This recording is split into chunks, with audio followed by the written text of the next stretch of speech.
RS brothers లో ఆషాఢం KG sale మళ్ళీ మొదలైంది. మరెన్నో క్రేజీ ఆఫర్స్ ఖైదీ చేయండి ఆర్ఎస్ బ్రదర్స్. ఒక గవర్నమెంట్ టీచర్గా మేము పరిచయం చేయాలనా, లేకపోతే ఒక సాహిత్యవేత్తగా రచయితగా అని చెప్పేసి పరిచయం చేస్తే మీకు నచ్చుతుందా? ప్రభుత్వ ఉపాధ్యాయుడిగా నా ఉద్యోగం సార్, అది మెయిన్. ఈ ప్రవృత్తిగా కూడా సాహితీవేత్తగా మనం తీర్చిదిద్దాల్సిన జీవితాలు ఎన్నో ఉన్నాయని చెప్పేసి ఆ వాగు దాటి వెళ్ళి మరి కూడా మీరు చదువు చెప్పిన విధానం కానీ ఎట్లా సార్ అసలు? ఆ గ్రామంలో చాలామంది మహిళలు, గర్భిణీ స్త్రీలు ఇక డెలివరీ టైం వచ్చేటప్పటికి చాలామంది చనిపోవడం, ఒక ప్రభుత్వ ఉపాధ్యాయుడు కూడా ఆ ఊరికి అనేది ఒక బ్రిడ్జ్ పడాలని చెప్పేసి, సో దానికి మీరు చేసిన తోడ్పాటు కానీ ఎంతగానో ఉంది కదా సార్. చిన్న వాక్య ఎలా అయినా బ్రిడ్జ్ సాధించాలి అనే ఒక ఆలోచన చేసి గ్రామస్తులందరినీ తీసుకొని అప్పుడు మా జిల్లా మంత్రి గారు, దాంతోపాటు మీ సాహిత్యవేత్తగా కానీ రచయితగా కానీ అన్నీ గెలుచుకున్నారు. కాకపోతే అందులో మీకు బాగా నచ్చినది అండ్ చెప్పుకునేది అంటే మీరు ఏ అవార్డు అని చెప్పుకుంటారు? అంటే ఏ అవార్డ్స్ వచ్చినా తృప్తి అయితే ఇంకా రాలేదు సార్. ఎందుకనంటే ఇంకా సర్వీస్ ఉంది. సినిమాలో పాటల అవకాశం వస్తే నన్ను నేను నిరూపించుకుంటాను. Hi guys, welcome to I dream. నేను మీ చాణక్య. మనము పేపర్స్లో మనం చూస్తూ ఉంటాము, ఎవరైనా కానీ ఒక వ్యక్తి, మెయిన్గా టీచర్, వాగు దాటి వెళ్ళి అక్కడున్న పిల్లలకు కానీ చదువు చెప్పే విధానం కానీ చూస్తూ ఉంటే అక్కడున్న స్టూడెంట్స్ కూడా ఎంత గొప్ప వాళ్ళు అవుతారో అనుకుంటాం కదా. మరి అలాంటి వ్యక్తే ఈరోజు మన ఇంటర్వ్యూలో కూడా వచ్చారు. ఆయన ఎవరో కాదు, సురేష్ బాబు తోటమల్లు. అండ్ ఇంకో విషయం అనేది కూడా ఆయన గురించి చెప్పుకోవాలి. ఆయన కేవలం ఒక టీచర్గానే కాకుండా ఒక సాహిత్యవేత్తగా అండ్ ఒక రచయితగా కూడా తనకంటూ ఒక ప్రత్యేకమైన స్థానాన్ని కూడా సంపాదించుకుంటూ మరి ముందుకెళ్తూ భద్రాచలంలోనే తనకంటూ ఒక ప్రత్యేకమైన గుర్తింపు తెచ్చుకుంటూ అండ్ బోల్డెన్ అవార్డులు అనేది కూడా గెలుచుకున్న మరి సురేష్ బాబు గారు ఇప్పుడు మనతో పాటున్నారు. ఆయనతో మాట్లాడదాం, మరి ఆయన అచీవ్మెంట్స్ కానీ ఇలా బోల్డ్ అని కూడా అడిగి తెలుసుకుందాం. హాయ్ సార్, నమస్తే సార్. సార్ నమస్తే సార్. ఎలా ఉన్నారు సార్? Fine sir. ఏంటి సార్, రావడం చాలా హ్యాపీగా అనిపిస్తూ ఉంది. Thank you very much. ఏంటి సార్, మిమ్మల్ని ఒక గవర్నమెంట్ టీచర్గా మేము పరిచయం చేయాలనా, లేకపోతే ఒక సాహిత్యవేత్తగా రచయితగా అని చెప్పేసి పరిచయం చేస్తే మీకు నచ్చుతుందా? ప్రభుత్వ ఉపాధ్యాయుడిగా నా ఉద్యోగం సార్, అది మెయిన్. నేను నా వృత్తిని ప్రేమిస్తాను. అలాగే ఈ ప్రవృత్తిగా కూడా సాహితీవేత్తగా, అలాగే పాటల రచయితగా కూడా అది కూడా నచ్చుతుంది. కానీ మెయిన్ ఈ ప్రభుత్వ ఉపాధ్యాయుడు అనేదే నాకు బాగా ఇష్టమైనది సార్. ఎన్ని సంవత్సరాలు సార్ ఈ ప్రయాణం అనేది మొదలుపెట్టింది? నాకు 1998లో ఉద్యోగం వచ్చింది సార్, గవర్నమెంట్ ఉద్యోగం. అంతకుముందు 3 సంవత్సరాలు ప్రైవేట్ స్కూల్లో పనిచేశాను. తర్వాత ఇప్పుడు 27 సంవత్సరాలు పూర్తయింది సార్ ప్రభుత్వ ఉపాధ్యాయుడిగా.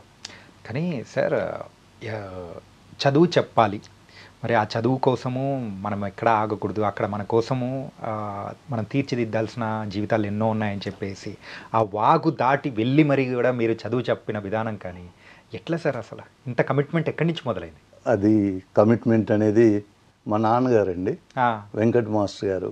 ఆయన ప్రభుత్వ ఉపాధ్యాయుడు. ఆయన గారు ఎక్కడ పనిచేసినా సరే అదే ఊరిలో మకాం ఉంటూ ఆ రోజుల్లోనే, అంటే 1969లో ఆ ప్రాంతంలో ఆయన ఉద్యోగం చేశారు. అలాగే ఆ ఊరిని డెవలప్ చేయడం, అలాగే ఆయన రాష్ట్ర స్థాయిలో టీచర్ అవార్డు గెలుపొందడం, మంచి క్రమశిక్షణ, అంకిత భావం ఉండేది. నాన్నగారిని చూసి, నాన్నగారి పేరు తోటమల్ల వెంకట మాస్టర్ గారు, ఆయన గారిని చూసి ఆ కమిట్మెంట్ అనేది అలవాటైంది సార్. ఓకే. అంటే సార్, మీరు ఏ ఊర్లో ఉంటూ అండ్ ఏ ఊరికి వెళ్తూ మీరైతే చేస్తూ ఉన్నారు ఆ ఉద్యోగం కానీ, అండ్ ఆ వాగు మెయిన్గా దాటడానికి ఎందుకు, ఆ రీజన్ ఏంటి అసలు? అది ఈ తెలంగాణ ఆంధ్ర విడిపోయిన తర్వాత నేను అంతకుముందు ముంపు మండలమైనటువంటి భద్రాచలం మండలంలోని గొమ్ముకోయగూడెం పాఠశాలలో పనిచేస్తూ ఉన్నాను. అప్పుడు ఈ బైఫర్కేషన్ ట్రాన్స్ఫర్స్లో నాకు దుమ్ముగూడెం మండలం ధర్మారం అనే గ్రామానికి ట్రాన్స్ఫర్ అయినది. నేను చూడకుండానే ఆ ప్లేస్ కోరుకోవడం జరిగినది ఆన్లైన్ కౌన్సిలింగ్లో. అయితే మొదటి రోజే బడికి వెళ్తూ ఉంటే అక్కడ వాగు పొంగి ఉన్నది. అక్కడ కొంతమంది మహిళలు బట్టలు ఉతుక్కుంటూ ఉన్నారు. ఒక తాటితో చేసినటువంటి ఒక చెక్క యువతలకు అవతలకు ఉండే అట్లా ఉన్నప్పుడు నేను దాని మీద నడిచి వెళ్తుంటే మధ్యలో వెళ్ళే ముందే వాళ్ళని అడిగాను, ఏంటిది ఎట్లా అని అంటే, చాలా బ్యాలెన్స్ తప్పితే ఇబ్బంది అయింది సార్, మీరు వెళ్ళొద్దు, వాగొస్తే కష్టంగా ఉంటుందని అంటే, నేను ఫస్ట్ తొలి రోజే దాని నుంచి నడుచుకుంటూ బ్యాలెన్స్ తప్పకుండా వెళ్ళిన తర్వాత పరిస్థితి అడిగి తెలుసుకున్నాను. అక్కడ తెలుసుకుంటే ఆ గ్రామంలో చాలామంది మహిళలు, గర్భిణీ స్త్రీలు, వాళ్ళందరూ కూడా మామూలుగా గర్భిణీ, ఇక డెలివరీ టైం వచ్చేటప్పటికి చాలామంది చనిపోవడం, ఒక ప్రభుత్వ ఉపాధ్యాయుడు కూడా అదే వాగుదాడుతూ చనిపోవడం జరిగిందని చెప్పారు. ఓకే. కానీ ఆ తర్వాత మీరు కొంతమంది గవర్నమెంట్ ఆఫీసర్ల దగ్గరికి వెళ్ళడం కానీ, ఆ ఊరికి అనేది ఒక బ్రిడ్జ్ పడాలని చెప్పేసి, సో దానికి మీరు చేసిన తోడ్పాటు కానీ ఎంతగానో ఉంది కదా సార్? అవునండి. ముందు ఏం చేశారంటే, గ్రామస్తులు వాళ్ళందరికీ మన పనితీరు నచ్చాలి. పనితీరు నచ్చాలంటే మనం ముందు పాఠశాలను అభివృద్ధి చేయాలి. ఒకవైపు నాకు ఆ బ్రిడ్జ్ మీద ఆలోచన ఉంది, మనసు చాలా బాధపడింది, చాలామంది చనిపోయారని విన్నాను కదా. కాబట్టి ముందు ఆ పాఠశాలను అభివృద్ధి చేసినట్లయితే ఆ గ్రామస్తుల యొక్క మన్ననను మనం పొందటం జరుగుతుందని భావించి ముందు పాఠశాలకు అవసరమైన మౌలిక వసతులన్నీ కల్పించి గుణాత్మక విద్య అక్కడ పిల్లలకు అందించి, అక్కడ ఉన్నటువంటి ఎంపీడీఓ గారు, ఎంఈఓ గారి సహకారంతో పాఠశాలను అభివృద్ధి చేసి, అక్కడ ఉన్నటువంటి డ్రాప్ అవుట్స్ చాలామంది ఆ ఏరియాలో ఇంటర్మీడియట్ డ్రాప్ అవుట్ అవుతూ ఉంటారండి, 10th పాస్ అవుతూ ఉంటారు. 10th పాస్ అయినాక కార్పొరేట్ కాలేజ్ వాళ్ళు వచ్చి వాళ్ళ సర్టిఫికేట్స్ అవన్నీ తీసుకొని వాళ్ళకి సీటు ఇస్తామని చెప్తారు. తర్వాత రకరకాల ఆర్థిక కారణాల వల్ల వాళ్ళు డ్రాప్ అవుట్స్గా ఉంటే వాళ్ళ దగ్గరికి వెళ్ళి నేను మాట్లాడి వాళ్ళని అక్కడే చదివే విధంగా, లేకపోతే వాళ్ళకి నచ్చిన చోట భద్రాచలం కానీ ఖమ్మం కానీ వాళ్ళని పాఠశాలలో చేర్పించి, కాలేజీ అయితే కాలేజీలో చేర్పించి వాళ్ళకు అవసరమైనటువంటి అన్ని రకాల సహకారాలు సమాజం యొక్క భాగస్వామ్యంతో అందించి ముందు గ్రామస్తుల మన్ననలు పొందాను.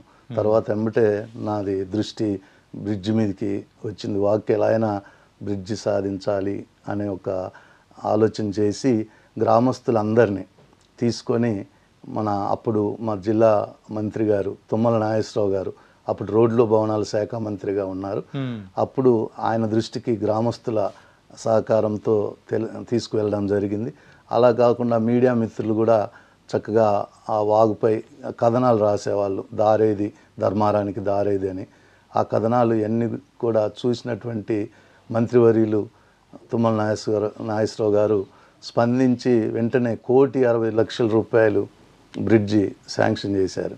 కానీ సార్, ఒక ఉపాధ్యాయుడి పోరాటంతో అది ఆ బ్రిడ్జి రావడం కానీ అంటే వింటూ ఉంటేనే ఎంతో బాగుంది సార్ అసలు. సార్ కానీ నైస్ సార్.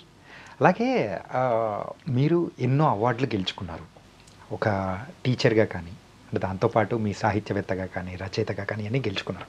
కాకపోతే అందులో మీకు బాగా నచ్చినది అండ్ చెప్పుకునేది అంటే మీరు ఏ అవార్డు అని చెప్పుకుంటారు? బాగా నచ్చినది టీచర్ అవార్డు. అంటే ఏ అవార్డ్స్ వచ్చినా తృప్తి అయితే ఇంకా రాలేదు సార్. ఎందుకనంటే ఇంకా సర్వీస్ ఉంది. ఆ సర్వీస్లో విద్యార్థులకి చాలా బోధన చేయాల్సి ఉంటుంది. అలాగే ఈ అవార్డ్స్ అనేటి బాధ్యతని పెంచుతూ ఉంటాయి. ఈ బాధ్యతతో ఉంటూ ఇంకా అవార్డ్స్ కోసం నేను రాయలేదు సార్. నేను నా పని రాస్తూ వెళ్ళాను. దానికోసం ఏంటంటే ఏదైనా అవకాశాలు వస్తే వాటిని సద్వినియోగం చేసుకున్నప్పుడు అప్పుడు తృప్తి ఉంటుంది. ఈ వచ్చిన అవార్డ్స్ ఏమీ కూడా అంటే అంత సంతృప్తి ఏమి లేదు. కాకపోతే చెప్పుకోవడానికి ఆ రోజు వరకే తృప్తి. భవిష్యత్తు అనేది చాలా ఉంది, ప్రయత్నం అనేది చేయాల్సి ఉంది. అంటే ఇంకా దాహం తీరలేదన్నమాట. దాహం తీరలేదనే చెప్పొచ్చు. కానీ అలా ఉంటేనే కదా సార్ ఇంకా ఎంతో సాధించడానికి కూడా తప్పకుండా మనం పరిగెడుతూ ఉంటాం. అవును. ఓకే. ప్రతిరోజు నేర్చుకుంటూనే ఉంటాను, పుస్తకాలు చదువుతూనే ఉంటాను, ప్రయత్నాలు చేస్తూనే ఉంటాను. ఇది ఎక్కడ ఆగిపోతుంది? ఆగదు సార్. ప్రాణం ఉన్నంత వరకు ఆగే అవకాశమే ఉండదు నా దృష్టిలో. ఓకే. సురేష్ బాబు గారు, మీరు ఒక గవర్నమెంట్ టీచర్గా మీరైతే ఎంతో సక్సెస్ఫుల్గా మరి ముందుకెళ్తూ చేస్తూ వెళ్తున్నారు. కాకపోతే ఈ సాహిత్యం కానీ రచయితవేత్తగా కానీ ఎక్కడ మొదలెట్టింది ఇది? అసలు ఎక్కడి నుంచి స్టార్ట్ అయింది? నాకు ఇందాక చెప్పినట్లే నాన్నగారు మంచి నటుడు అని చెప్పాను. యా. దాంతోపాటు చిన్నప్పుడంటే నేను డిగ్రీ చదివేటప్పుడు ఎండమూరి వీరేంద్రనాథ్ గారు అక్కడ భద్రాచలం వచ్చారు. అక్కడ స్థానికంగా ఉన్నటువంటి కవులు చాలామంది, మాకు భద్రాచలం అనేది కవులకు నిలయం ఉంది, వాళ్ళు అప్పట్లో ఒక కవితల పోటీలో పెడితే డిగ్రీలోనే నేను ద్వితీయ బహుమతి అక్కడ సాధించి ఎండమూరి వీరేంద్రనాథ్ గారి చేతుల మీదుగా అవార్డు తీసుకున్నాను సార్, ప్రైజు. తీసుకున్నప్పుడు సార్ యొక్క బుక్స్ ఉండే, వెన్నెల్లో ఆడపిల్ల అద్భుతంగా ఉంటుంది. అది మొత్తం నాకు చదవడానికి చాలా రోజులు పట్టింది, చదువుకుంటూ దాన్ని పేజెస్ ఇదిగా. తర్వాత ఏమో విజయం వైపు పయనం అనేది అద్భుతమైన బుక్, ఎండమూరి వీరేంద్రనాథ్ గారు రాసినది. ఆ రాసిన బుక్ కూడా చదివాను సార్. తర్వాత అంటే విజయం వైపు ఎలా పయనించాలంటే అది ఏ విజయం, విద్యాపరంగా అకాడమిక్గా ఓకే, అది కాకుండా మరి నాన్నగారి యొక్క వారసత్వం, ఒకవేళ జీన్స్ అని కూడా చెప్పుకోవచ్చేమో. అంటే నాన్నగారు బుర్ర కథ చెప్పేవాళ్ళు, సైడ్ రోల్ మేము వేసేవాళ్ళం అండి. మా అన్నయ్య రమేష్ అన్న రోడ్డు ప్రమాదంలో చనిపోయాడు, ఒక పక్క మేము బుర్ర కథ చెప్తే ఇవి ఉంటాయి కదా తమ్మురాలు, అట్లా నాన్నగారు అవి చెప్తూ, అలాగే నాటకల్లో మేము నలుగురం అంటే అన్నదమ్ములం, తమ్ముడు బాలయోగి లెక్చర్ చేస్తున్నాడు, నాటిక ఏదైనా వేస్తే నాన్నగారు ప్రధాన రోలు, అలానే తమ్ముడు బాలయోగి, నేను మా అన్నయ్య రమేష్, ఇది ఇంకా మిగతా వాళ్ళని కూడా చేసుకొని కాలేజీ స్కూల్ నాటికలు పాటలు వీటన్నిటికి కూడా ఈ విధంగా ఉండే ప్రేరణ. తర్వాత నా వరకు వచ్చేసినాక మెయిన్ ఈ సాహిత్యంలోకి రావడానికి సబ్ జైల్లో కౌన్సిలర్గా పనిచేశాను సార్ నేను. భద్రాచలం సబ్ జైలు కౌన్సిలర్ అంటే విద్యాధన యోజన స్కీమ్ అని ఒకటి ఉండేది సార్. టీచర్స్ని డెప్యుటేషన్ తీసుకుంటారు, బెస్ట్ టీచర్స్ని తీసుకుంటూ ఉంటారు. అప్పుడు జైలర్ ఆనందరావు గారు ఉండేది సార్, కోన ఆనందరావు గారు, ఇప్పుడు నిజామాబాద్ జిల్లా డిఎస్పి గారు సారు. సారు అక్కడ చేస్తూ సార్ అన్నీ ఏదైనా పుట్టినరోజులకి వాటికి రాస్తూ ఉండేది. చాలా అద్భుతంగా రాస్తున్నావు మాస్టర్ గారు, మీరు అటువైపు పోటీల వైపు ఎందుకు పెట్టలేదు అని అంటే, లోకల్గా ఉన్న పత్రికల్లో ప్రచురితం అవుతున్నవి, కాదు కాంపిటీషన్స్ పెట్టండి, టాలెంట్ ఉంది అని చెప్పడం జరిగింది సార్. సార్ చెప్పినమ్మటే ఫస్ట్ కాంపిటీషన్స్కి రాశాను సార్. శ్రీశ్రీ కళావేదిక పెద్ద సంస్థ సార్, అది ఐఎస్ఓ గుర్తింపు పొందిన సంస్థ. డాక్టర్ కత్తిమండ ప్రతాప్ గారని సిఇఓగా ఆయన సారథ్యంలో నడిచే సంస్థ, జాతీయ స్థాయిలో పోటీలు పెట్టారు సార్. సరే సార్ చెప్పారు కదా అని నేను రాశాను సార్, నైట్ టైం రాసి పంపించాను సార్. పంపిస్తే రాసిన మొట్టమొదటి కవితకే టాప్ 30 సెలెక్ట్ చేస్తారు సార్ వాళ్ళు, దేశవ్యాప్తంగా జరుగుతుంది. అందులో నాకు 4వ స్థానం వచ్చింది సార్ మొదటి దానికి. అప్పుడు సార్ చెప్పింది కరెక్టే, అంటే నాకు కూడా టాలెంట్ ఉన్నది అని చెప్పని అప్పటి నుంచి రాస్తూ పోయాను సార్. ఎప్పుడు రాసినా కూడా ఖచ్చితంగా ఈ కవితల్లో అవార్డు పొందడం జరిగింది సార్. అంటే మీరు సాధించిన ఈ పురస్కారాల్లో కానీ అవార్డులలో కానీ బాగా మంచి మీకు ఇంకా బాగా కొంచెం అంటే ప్రేరణ ఇచ్చేదంటే కవిరత్న అవార్డు అనుకుంటా. అవును సార్, అది కూడా రీసెంట్గా ఇచ్చారు. రీసెంట్గా అది ఎలా సాధ్యమైంది, అంటే దేనికి తరపున వాళ్ళు ఇచ్చారు, ఏంటి సార్ అది? సార్ అవి ఇలానే కవితల పోటీలు లో ఎక్కువ ఇది వచ్చినందుకు వాళ్ళు కూడా మళ్ళా కవితల పోటీలు నిర్వహించారు సార్. ప్రపంచ సాహితీ సదస్సు సార్, అది ఏలూరులో జరిగింది. సేమ్ శ్రీశ్రీ కళావేదికే, డాక్టర్ కత్తిమండ ప్రతాప్ సార్ అని చెప్పాను కదా, వాళ్ళు పెట్టారు. చాలామంది వేలాది మంది వచ్చారు సాహితీ సదస్సుకి. అసలు ఆ సాహితీ సదస్సుకి ఎంపిక అవడమే ఎంతో గొప్ప విషయం సార్. దానికి నేను వెళ్ళాను, నేను అంటే కవిత రాసుకొని వెళ్ళాను ప్రజెంట్ చేయడానికి. అక్కడికి వెళ్ళిన తర్వాత కవిరత్న బిరుదు, పెద్ద బహుమతి, అది గజల్ శ్రీనివాస్ గారు ప్రపంచ యాత్ర తెలుగు భాషా సాహిత్యాన్ని పరిరక్షించడం కోసం దాదాపు చాలా దేశాలు తిరిగారు. కేంద్ర ప్రభుత్వంలో తరపున ప్రసిద్ధ గజల్ గాయకులు అక్కడ సార్ చేతుల మీదుగా అవార్డు అందుకున్న రోజు చాలా ఆనందపడ్డాను సార్. అది కవిరత్న. ఇప్పుడు గవర్నమెంట్ టీచర్ సురేష్ అనేవాళ్ళు మా భద్రాచలం పట్టణంలో కవిరత్న సురేష్ అంటే మొదలుపెట్టారు సార్. నిజంగా ఎంత అంటే చాలా తక్కువ మందికి మాత్రమే అలాంటి పేరు గాంచుతారు. అందులో మా సురేష్ బాబు గారు ఉండడం కూడా చాలా బాగా అనిపిస్తుంది సార్. సార్ మరి ఇన్ని చేస్తూ వెళ్తూ ఉన్నారు అండ్ టీచర్గా మీరైతే వృత్తి అనేది చేస్తూ ప్రవృత్తిగా అయితే రచయితలన్నీ రాస్తూ వెళ్తున్నారు. అసలు మీ ఏమేంటి సార్? ఒకటి ఉంటుంది కదా, ఒక టార్గెట్ అనేది కూడా మీరు స్టూడెంట్స్కి చెప్పేటప్పుడు కూడా ఒక టార్గెట్ పెట్టుకోండి అని చెప్పేసి మీరు అట్లా అంటుంటారు. అలా సురేష్ బాబు గారికి ఉన్న టార్గెట్ ఏంటి, ఏమేంటి? మెయిన్ ఏంటంటే సినిమాలో అవకాశాలు వస్తే ఖచ్చితంగా రాయగలననే నమ్మకం నాకుంది సార్. అయితే అవకాశాలు కోసం ఇంకేం ప్రయత్నం చేయలేదు. ప్రస్తుతం నా ఉద్యోగరీత్యా అక్కడే ఏజెన్సీ సార్, మాకు అక్కడ భద్రాచలం ఏరియా ఛత్తీస్గఢ్ దగ్గర ఉంటుంది. నేను పనిచేసే ప్రదేశం కూడా Zilla Parishad high school Tegada, just 5 kilometres Chhattisgarh ఉంటుంది సార్. సో నేను స్కూల్ డ్యూటీ చూసుకొని ఇటు కవితలు అవి చూసుకొని మా పిల్లలు ఇక్కడే చదువుతున్నారు సార్ హైదరాబాద్లో. పాప శ్రావణి బీటెక్ అయిపోయి కోచింగ్ తీసుకుంటుంది. బాబు మిత్ర మల్లారెడ్డి యూనివర్సిటీలో ఫైనల్ ఇయర్ చదువుతున్నాడు. సెలవులు ఉంటే ఇద్దరు పాపల దగ్గరికి వచ్చి వాళ్ళతో గడిపి ఆ విధంగా ఉంది. ఖచ్చితంగా మీరు అడిగినట్టు ఏమంటే సినిమాలో పాటల అవకాశం వస్తే నన్ను నేను నిరూపించుకుంటాను అనే నమ్మకం ఉంది సార్. దానికోసం ప్రయత్నం చేస్తాను సార్. మొదలెట్టాను సార్. అంటే భద్రాచలం ఏరియాలో ఈ పుట్టినరోజులకి ఇంకేదన్నా కార్యక్రమాలు ఉంటే వాళ్ళకు పాటలు ఆర్టిఫిషియల్ ఇంటెలిజెన్స్ సహకారంతో మ్యూజిక్ చేసి పాటలు ట్యూనింగ్ నేనే చేసి అవి బాగా ఫేమస్ అయినాయి సార్ ఆ ఏరియాలో. కానీ టెక్నాలజీ ఉపయోగించుకోవడం అనేది కూడా ఒక ఆర్ట్ సార్, భలే ఉపయోగించుకొని ముందుకు వెళ్తున్నారు. అవునండి. ఇప్పుడంతా కూడా అన్నిట కూడా ఆర్టిఫిషియల్ ఇంటెలిజెన్సీ లేనిది ఏ యొక్క విధానం లేదు. హాస్పిటల్స్లో ఉన్నది, అలాగే మిగతా కంపెనీస్లో కూడా ఉన్నాయి. నేను ఫిజిక్స్ టీచర్ కాబట్టి స్టేట్ రీసెర్చ్ పర్సన్ కూడా ఆర్టిఫిషియల్ ఇంటెలిజెన్స్ మీద నేను ఒక సెమినార్ ఇచ్చాను సార్ ఇక్కడే హైదరాబాద్ మధు చెన్నారెడ్డి మానవ వనరుల కేంద్రంలో ఫిబ్రవరి నెలలో. సో దాన్ని కూడా స్టడీ చేశాను సార్, ఎట్లా యూజ్ చేయొచ్చు, అలాగే క్లాస్ రూమ్ టీచింగ్లో ఏ విధంగా చేయొచ్చు.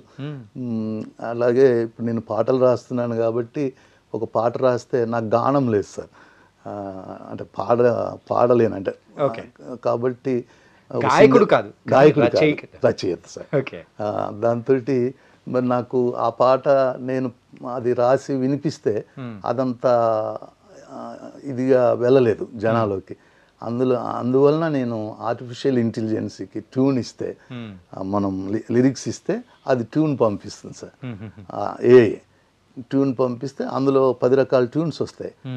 మన ఇష్టం ఏంటంటే డిఫరెంట్ వస్తాయి. Lady voice, gents voice, speed voice ఇవన్నీ కూడా వస్తాయి. అందులో ఒకటి సెలెక్ట్ చేసుకొని ఎడిటింగ్, ఫొటోస్ ఇవి అలా చాలా సాంగ్స్. మా పాప రీసెంట్గా బర్త్డే జూన్ 27 బర్త్డే సందర్భం కూడా చేశాను సార్. చాలా అద్భుతంగా వచ్చింది పాట. సార్ మరి ఇన్ని చేస్తూ ఉన్నారు, ఇన్ని బాగుంది. అండ్ మీ కుటుంబం గురించి అంటే మేడం ఏం చేస్తారు ఏంటి, లవ్ మ్యారేజా అరేంజ్ మ్యారేజా? ఏంటంటే రచయితలకు ఎక్కువగా అమ్మాయిలు ప్రేమలో పడ్డం అనేది కూడా ఒక ఆర్ట్ అంట సార్. మరి మీ లైఫ్లో ఏంటి సార్ అది? సార్ అప్పటికి నేను రచయితగా అమ్మాయికి తెలియదు. కవిత రాశారా? రాయలేదు సార్ అప్పటికి. అంటే యండమూరి వీరేంద్రనాథ్ గారి అవార్డ్స్ వచ్చినాయి. నేను ప్రభుత్వ ఉపాధ్యాయుడిగా 98లో ఇప్పుడు ముంపు మండలం కుక్నూరు మండలం ఆంధ్రాలో కలిసింది సార్. అమరవరం హై స్కూల్లో నాకు పోస్టింగ్ వచ్చింది సార్. పోస్టింగ్ వచ్చి వెరీ యంగ్, మీకులాగా వెరీ యంగ్. నాన్నగారికి బండి కొనకపోతే పడికి పోనని చెప్పాను సార్, కొత్త బండి. డ్యూటీ జాబ్ అయితే కొట్టేశాను. టైం ఉంది, నాకు బండి కొనిస్తేనే కొత్త బండి. అప్పుడు CD100 గ్లామర్ చేప స్టిక్కర్ ఉండేది సార్, ఫేమస్ అది. అది కొంటేనే నాన్న నేను స్కూల్కి వెళ్తాను, లేకపోతే నేను వెళ్ళను. అది ఎవరైనా కానీ స్టూడెంట్గా ఉన్నప్పుడు ఈ మాటలు అంటారు, కానీ మీరైతే టీచర్ అయిన తర్వాత అంటున్నారు. అవును సార్. ఓకే.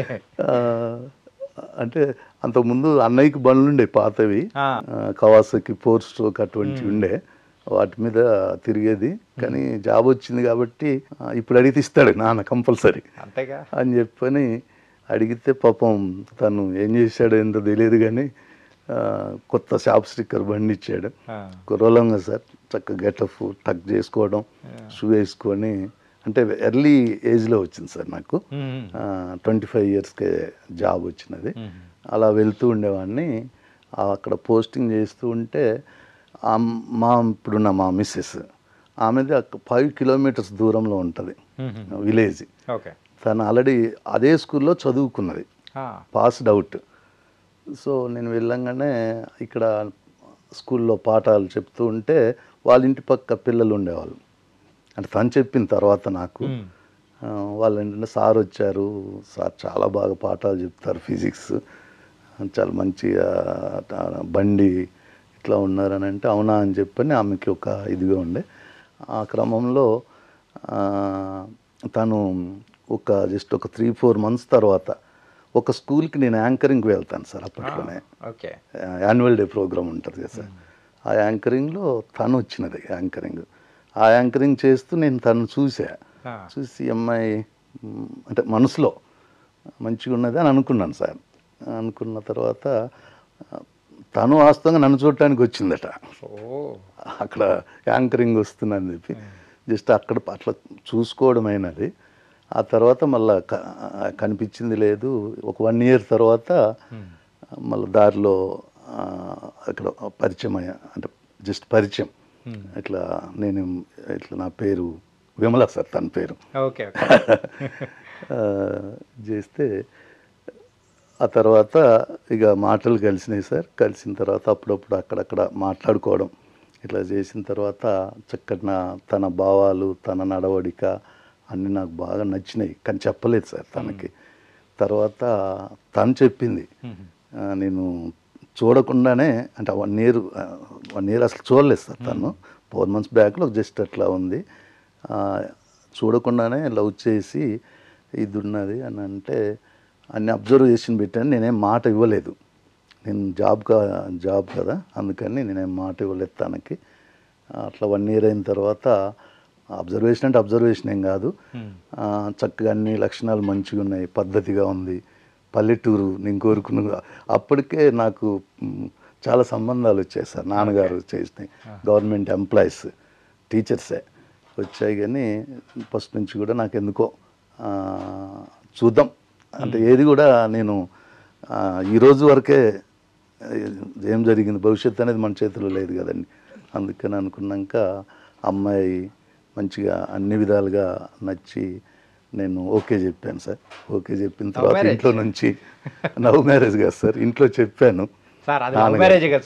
లవ్ మ్యారేజ్ ఇంట్లో చెప్పాను, ఒప్పుకోలేదు సార్, ఇంట్లో ఒప్పుకోలేదు. ఒప్పుకోకపోతే టైం తీసుకొని విజయవాడ వెళ్ళాం సార్. అది లవ్ మ్యారేజ్ కాదు, love marriage sir. Vijayawada Kanakadurgamma గుడిలో మ్యారేజ్ చేసుకున్నాం సార్. 2000 December sir. అప్పటి నుంచి ఇప్పటి వరకు ఎటువంటి అంటే ప్రేమ వివాహాలు కూడా చాలా గొప్పగా ఉంటాయి అనే దానికి నా భార్య ఉదాహరణ, ఎగ్జాంపుల్ చెప్పచ్చు సార్. ఎటువంటి ప్రాబ్లం లేదు. అప్పుడు నేను మ్యారేజ్ చేసుకున్నప్పుడు తను ఇంటర్మీడియట్ సార్. ఇప్పుడు తను ఆఫ్టర్ మ్యారేజ్ అయిన తర్వాత MA Telugu sir, BEd social, BEd Hindi sir. Double B Ed sir. అవునవును. TET exam, teacher eligibility test కూడా పాస్ అయింది సార్. భద్రాచలంలో ఒక ప్రైవేట్ స్కూల్లో అవుట్సోర్స్లో, గవర్నమెంట్లోనే అవుట్సోర్స్లో లెక్చరర్గా. మీరు అన్నట్లు క్వాలిఫికేషన్ కూడా ఎక్కువే. నేను టీచరు, తను లెక్చరర్ సార్. అంత ఫ్రీడమ్ అనేది కూడా ఇచ్చారు. సో అలా ఇద్దరు హ్యాపీగా ముందుకెళ్తున్నారు. Nice sir. అండ్ మీతో మాటలు మాత్రం చాలా బాగా అనిపించింది మాకు. అండ్ మీరు ఒక రచయిత కాబట్టి ఒక్క కవిత కానీ మా కోసం ఏదైనా ఒకటి పంచుకున్నారంటే ఇంకా బాగుంటుంది అనుకుంటున్నాను. ఈ జవాన్లు మన దేశాన్ని రక్షించేది మొత్తం కూడా జవానే. జవాన్ లేకపోతే మనం ఇంత ఫ్రీగా ఇంటర్వ్యూ కూడా చేసుకోలేము పరిస్థితి. ఎవరు కూడా అవి మనం చేసాం. అందుకే ఈ జవాన్ గురించి ఇది కూడా జాతీయ స్థాయిలో బహుమతి పొందిన కవిత సార్ ఇది. దాన్ని ఒకసారి చదివి వినిపిస్తాను. అంశం జై జవాన్. రచన సురేష్ బాబు తోటమల్ల, భద్రాచలం. అణువణువు దేశభక్తి, నరనరాన జాతీయ భావం, భరతమాత భవిత కోసం ప్రాణం పణం పెట్టే మా జవాన్. బంధాలు దూరం, ఆనందాలు దూరం, కుటుంబాలు దూరం, అన్నింటా దూరం. మంచుగడ్డల జీవనం, క్రూర మృగాల సహచరం, అర్ధ ఆకలి మంటలు, ఎడారి దాహపు కేకలు. లక్ష్యం, గమ్యం, మార్గం, ధ్యేయం దేశ రక్షణ, శత్రు శిక్షణ, ప్రజారక్షణ, ప్రాణరక్షణ. దేశం కోసం, న్యాయం కోసం, రాజ్యాంగ రక్షణ కోసం ప్రాణాన్ని పణం పెట్టే మా జవాన్, వీర జవాన్, భరత జవాన్, శాల్యూట్ జవాన్. ముస్కర దాడులు, శీతల గాలులు, రాకెట్ గురులు, లాంచర్ల దాడులు, ఆకాశ క్షిపణులు, ఒక్కటేంటి నిత్యం పునర్జన్మే. క్షణక్షణ ఆయుస్సు, అనుక్షణ మృత్యు పోరాటం, భరతమాత స్ఫూర్తిదాత. గురి తప్పం, శత్రువుకి చోటివ్వం, ఇంచి భూమి కూడా ఇవ్వం. జోలికొస్తే బతకనివ్వం, త్యాగానికి వెనకాడం. భరతమాత కన్నీళ్లను చూడం, శత్రు గుండెల్లో బాణాలం. భరత జాతి ముద్దు బిడ్డలం. జై జవాన్. Nice sir. చాలా చాలా బాగుంది. జవాన్ల గురించి మీరు ఇంత చక్కగా రాయడం కానీ నిజంగా super sir. Thank you sir. అంటే ఏంటి సార్ ఇవేనా, ఇంకేమైనా ఇంకా వేరే కళలు కానీ లేకపోతే ఇట్లాంటి షార్ట్ ఫిల్మ్స్ కానీ లేకపోతే ఇలాంటి ఏమైనా చేస్తున్నారా? ఉన్నాయండి షార్ట్ ఫిల్మ్స్ కూడా, సందేశాత్మక short films. Okay. Jabardasth Kandrathi Chandrasekhar garu వారి ఆధ్వర్యంలో దర్శక నిర్మాణ దాంట్లో మంచి మంచి సందేశాత్మక short films. Helmet short film. Helmet లేకపోవడం వలన ఏ విధమైన ఇబ్బంది ఉంది అనేది. అలాగే అన్నదమ్ముల అనుబంధం చాలా సూపర్ హిట్ అయింది సార్. ఆస్తి పంపకాలు, ఒక గజం కోసం మాటలు దూరం అయిపోతాయి, మాట్లాడుకోరు, అక్క చెల్లెళ్ళు, అది షార్ట్ ఫిల్మ్ సార్. అది చాలా హిట్ అయింది. అంతకంటే ముందు మామూలుగా ఇలాంటి మనుషులు ఉంటారా అనేది ఒక షార్ట్ ఫిల్మ్ సార్. దాదాపు 6 మిలియన్స్ వ్యూస్ వచ్చినాయి సార్. వైడి టీవీ ఛానల్లో అవి వచ్చినవి. దాంట్లో స్టోరీ అంటే కూతురు ఉంటుంది, కొడుకుంటాడు సార్. తండ్రి ఏజ్డ్, ఆస్తులు ఉన్నప్పుడు మంచిగా ఉంటుంది. లాస్ట్లో ఆయన కొడుకు ఇంట్లో ఉంటాడు, కూతురు వీళ్ళంతా కూడా ఆస్తి పంపకాల కోసం చూస్తూ ఉంటారు తప్ప ఏమీ లేని స్థితిలో ఇద్దరు గెంటేస్తారండి. కొడుకు బయటికి గెంటేస్తారు, కూతురు వచ్చేసి చూసి వెళ్ళిపోతాయి. వస్తువుల కోసం, ఆభరణాల కోసం వస్తుంది కూతురు. వచ్చి ఏనాన్న మాట్లాడవా, అమ్మ ఆభరణాలు కదా నాకు రావాలి కదా అని కూతురు. కోడలేమో నీకెందుకు వస్తాయి, మాది మీ నాన్న మా ఇంట్లో ఉంటున్నాడు కదా అని చెప్పని. ఇది కొడుకు కూడా భార్యకి సపోర్ట్ చేస్తాడు. చివరికి ఏం చేస్తారంటే అందరు కలిసి తండ్రి క్యారెక్టర్ నేను చేశాను సార్. మాటలు లేవు అందులో, అది నాకు జస్ట్ చూడటం. లాస్ట్లో ఒక్క డైలాగే ఉంటుంది కానీ 6 లక్షల 6 మిలియన్స్ సార్ వ్యూస్ వచ్చినాయి అద్భుతంగా. దాని తర్వాత ఇంకా చాలా వచ్చినాయి షార్ట్ ఫిల్మ్స్. ఇంకా చేయాలని ఉంది సార్. బాగుంది. Nice sir. ఏంటంటే మిమ్మల్ని పిలిచింది మెయిన్గా ఏంటంటే మీరు చేసిన ఆ సేవ ఏదైతే ఉందో యాజ్ ఎ టీచర్గా మీరు చేస్తున్నది కానీ, ఆ తర్వాత ఒక రచయితగా కానీ, ఇలా బోల్డెన్ అవార్డులు అనేది కూడా గెలుచుకొని మరి ముందుకెళ్తూ ఉన్నారు. మీలో ఇన్ని టాలెంట్లు ఉన్నాయని అంటుంటే నిజంగా చాలా హ్యాపీ అనిపిస్తుంది. ఇంకా ఎన్నో చెయ్యాలి, ఎన్నెన్నో రావాలని కూడా మనస్ఫూర్తిగా కోరుకున్నాం. Thank you so much sir. తప్పకుండా సార్. ఐ డ్రీమ్ ఛానల్ వారికి కూడా నన్ను పిలిచి ఎక్కడో మారుమూల గిరిజన ప్రాంతమైనటువంటి భద్రాచలం నుండి ఇక్కడికి పిలిపించి నాతో ఇంటర్వ్యూ తీసుకున్నందుకు మీ అందరికీ, అలాగే ఐ డ్రీమ్ ప్రేక్షకులందరికీ కూడా నా యొక్క అభినందనలు తెలియజేసుకుంటున్నాను. Thank you sir. ధన్యవాదాలు సార్.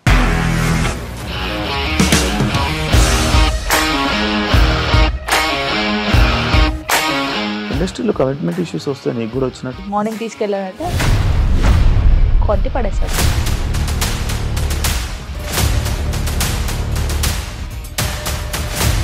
ఒక్కళ్ళు కూడా చూడలేదు ఈ సినిమా అని చెప్పడానికి కూడా చాలా ధైర్యం కావాలి. అది నిజం కదా, దాంట్లో ధైర్యం ఏంటి? ఇది నెక్స్ట్ డే ప్లేట్ మార్చేస్తే తప్పు కదా. As of now we are comfortable this అని నేను అనుకుంటున్నాను. రష్మిక గారిది మీది ఒకే ఊరు అంట కదా? మీకు కోపం వచ్చిందంటే బాగా తిట్టేత్తరా? తిట్టేద్దామండి. నిజంగా గేమ్ ని ఎలా చేంజ్ చేయగలిగారు? ఏపీఎస్ఎఫ్సి వాళ్ళకి 6 నెలల్లో నేను 6 లక్షలు కట్టా. బిజినెస్ చేయాలనుకుంటే it is as difficult as riding a tiger.